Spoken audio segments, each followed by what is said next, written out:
怎么样？我们大家把现场的欢呼声留到今天晚上开幕式哈。好，我们一起来期待他们的表现。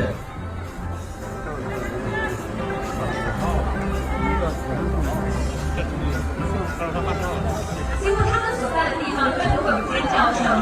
是一阵声浪，因为我和王铮是站在基本上红地毯偏中间的地方，你知道吗？我们的耳朵呀，那个声浪啊，从红地毯头一浪一浪的营造到我们这边来，然后在我们这边消失，好像那个电影音效似的。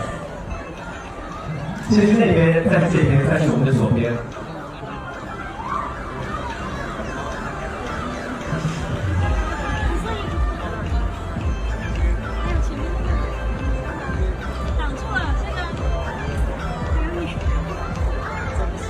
好，谢谢 Unite。今天晚上期待你的表现哦。来，有请这边。好，现在走上红地毯的是中国青年女演员苗苗，欢迎苗苗。